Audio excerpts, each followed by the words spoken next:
We're back in the workshop and it's incredibly crowded here with all the projects, of course. And we're so incredibly busy with the Honda content that it's just spread all over the workshop. There's a straightening bench in the way, among the many things in the cluttered workshop, but that's not important. The seat that's on it now is the original GS seat, and honestly I just don't like it at all. On top of that, it's not really comfortable either. I bought a motorcycle with a regular seat and the off-road seat. And I also sent the off-road seat to Zeno Custom Seats to have it customized. This can finally come off now. Of course, I also don't have any hand grips on the back, probably because the previous owner had some kind of case on the back and never put the grips back on.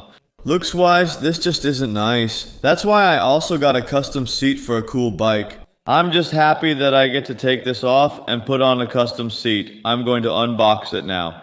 I'm curious, guys, what kind of work Zeno Custom Seats has done for me. I checked out their Instagram for a bit and they really make some awesome stuff. We also created the design that's on here together in consultation with each other. On the other hand, I wanted to keep the off-road look of the seat, but I also wanted to add something extra to it.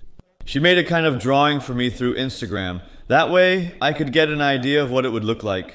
I'm finally going to see it in person and I'm taking you with me. I'm super excited because this is really awesome. This is my first custom seat on one of my vehicles. And that's why I really like this. So I'm curious. Let's go. I'm excited, guys. Like I just said, this is my first custom seat ever. I once had a scooter business and I've had a lot of custom Vespas in my hands and they also had custom seats. But yeah, I've never had one myself. So I'm totally hyped about this. I'm not going to open it with a knife. We're definitely not going to do that.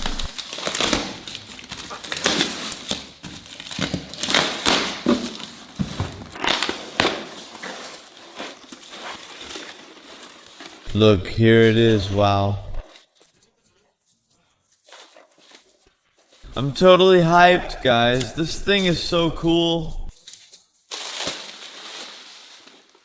Wow. So, it's in Rennsport pattern.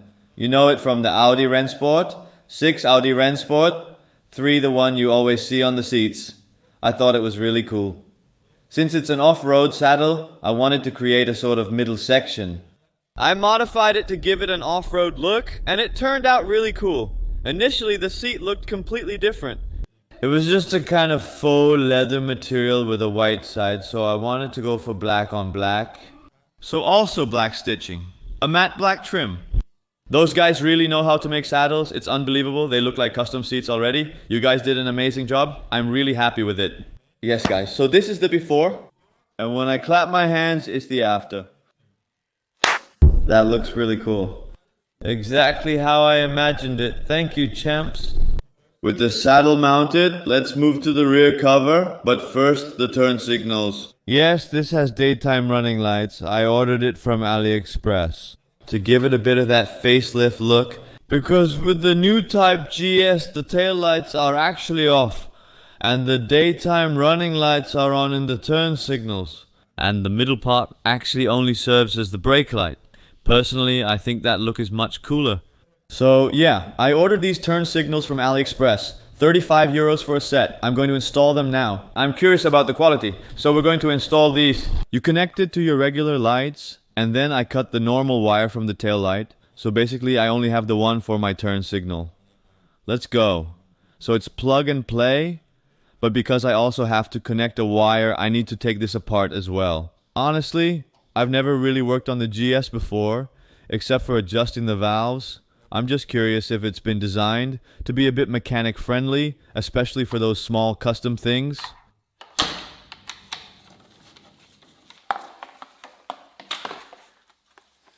I'm curious if I actually need a resistor, because it could be that since this is all LED, I might still need a resistor. Although the old one was LED too. Great, this works well. The brightness, that's not normal. Great. Now that I actually know I don't need a resistor, I'm going to mount them on the cavity board.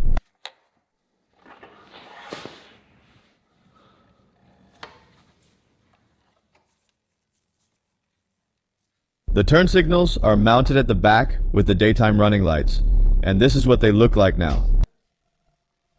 Actually, it looks a bit like an original turn signal, and when you turn on your lights, your turn signal also lights up, which gives it that new model look.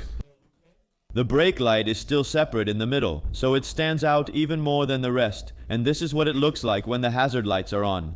I'm really happy with it. Now let's quickly move on to the front. I bought special spotlights for that.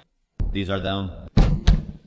Because there's an H pattern in it, the same one that's also in the headlight of the GS. And that's what makes it so unique. Very easy to connect. High beam and daytime running lights.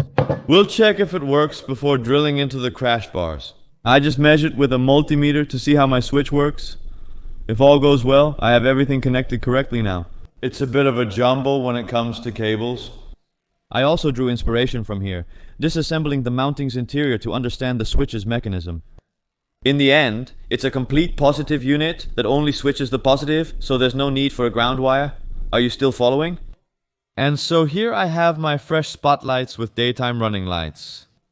And then I'll just turn on my daytime running lights. Then you can actually see a hate pattern in it. I don't know if the camera picks that up well. Maybe a bit from the side.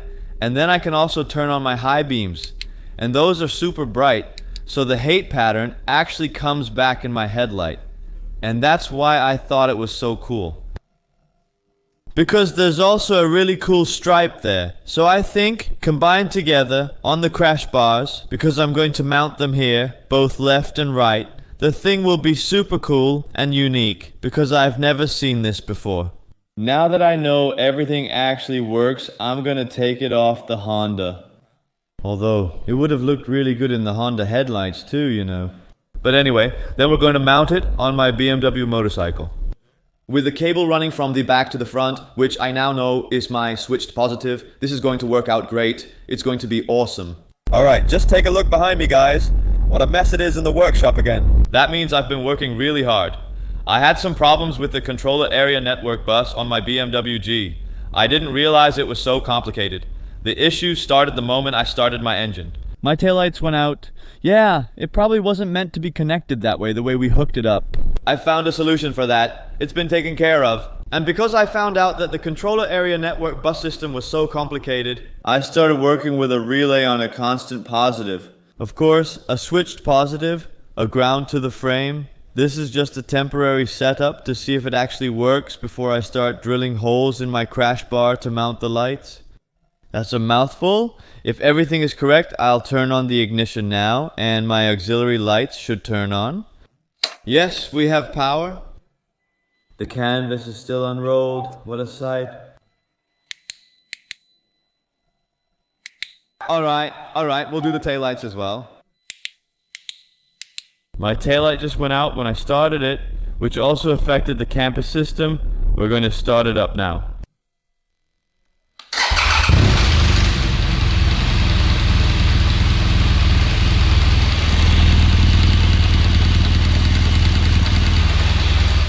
Yes, now that we actually know everything works, we can continue. They'll go here.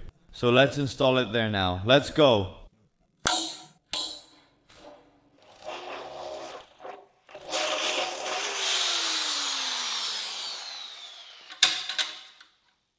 After a bit of puzzling, the fog lights are finally installed, and the wiring harness is also neatly tucked away, which I actually made myself.